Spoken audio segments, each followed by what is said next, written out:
नमस्कार, NMF news देख रहे हैं आप। मैं हूं आपके साथ अभिषेक पुंडीर।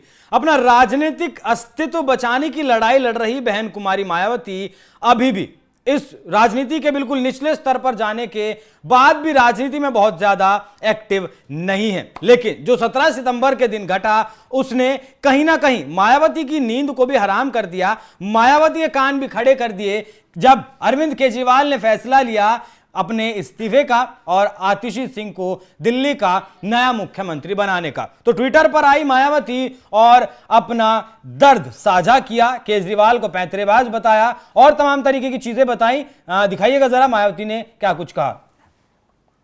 श्री अरविंद केजरीवाल द्वारा दिल्ली के सीएम पद से अब इस्तीफा देना वास्तव में जनहित जनकल्याण से दूर इनकी चुनावी चाल व राजनीतिक पैंतरेबाजी, किंतु उनके लंबे समय तक जेल में रहने के कारण दिल्ली की जनता ने जो अनगिनत असुविधाएं व समस्याएं झेली हैं उसका हिसाब कौन देगा। मायावती ने सवाल पूछा है दिल्ली के पूर्व मुख्यमंत्री हो चुके अरविंद केजरीवाल से कि दिल्ली वासियों ने जो असुविधाएं झेली हैं उनका हिसाब आखिर कौन देगा। जब वो 6 महीने जेल में रहे थे तब जो असुविधाओं का सामना करना पड़ा, गर्मी में दिल्ली वासियों के पास पीने के लिए पानी नहीं था, बरसात में वो दिल्ली जलमग्न हो रही थी, इस तरीके की तमाम असुविधाएं थी, अस्पतालों में दवाइयां नहीं थी, मंत्री जवाब देने के लिए सामने नहीं आ रहे थे बल्कि माइक के सामने आकर रो भिगो जरूर रहे थे। लेकिन आतिशी सिंह के नाम का जैसे ऐलान हुआ वो नाम विवादों में भी आ गया। स्वाति मालीवाल और अशोक श्रीवास्तव दोनों ने आलोचना करते हुए अपने ट्विटर हैंडल्स पर क्या कुछ लिखा है। सबसे पहले आप देखिए अशोक श्रीवास्तव जो डीडी के वरिष्ठ पत्रकार हैं, उन्होंने क्या लिखा।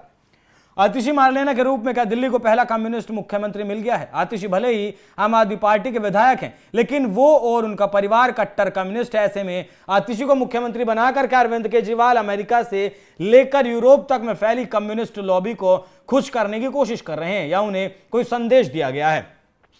तो कम्युनिस्टों से जोड़कर अशोक श्रीवास्तव ने आतिशी का जो मुख्यमंत्री बनाए जाने का फैसला है उसे लिया है। वहीं आम आदमी पार्टी की राज्यसभा सांसद और दिल्ली महिला आयोग की पूर्व अध्यक्ष स्वाति मालीवाल लिखती हैं, दिल्ली के लिए आज बहुत दुखद दिन है। आज दिल्ली के मुख्यमंत्री एक ऐसी महिला को बनाया जा रहा है जिनके परिवार ने आतंकवादी अफजल गुरु को फांसी से बचाने की लंबी लड़ाई लड़ी। उनके माता पिता ने आतंकी अफजल गुरु को बचाने के लिए माननीय राष्ट्रपति को दया याचिकाएं लिखी। उनके हिसाब से अफजल गुरु निर्दोष था और उसको राजनीतिक साजिश के तहत फंसाया गया। वैसे तो आतिशी मारलेना सिर्फ डमी सीएम है, फिर भी यह मुद्दा देश की सुरक्षा से जुड़ा हुआ है। भगवान दिल्ली की रक्षा करे। तो वैसे भी अब दिल्ली के मुख्यमंत्री के पास बहुत ज्यादा पावर्स नहीं रह गई हैं, क्योंकि अभी पिछले हफ्ते केंद्र सरकार की तरफ से गृह मंत्रालय की तरफ से एक सर्कुलर जारी किया गया था जिसमें एलजी को जो पहले से ही बहुत ज्यादा अधिकार प्राप्त हैं और ज्यादा अधिकार दे दिए गए हैं। और दूसरी बात यह भी अरविंद केजरीवाल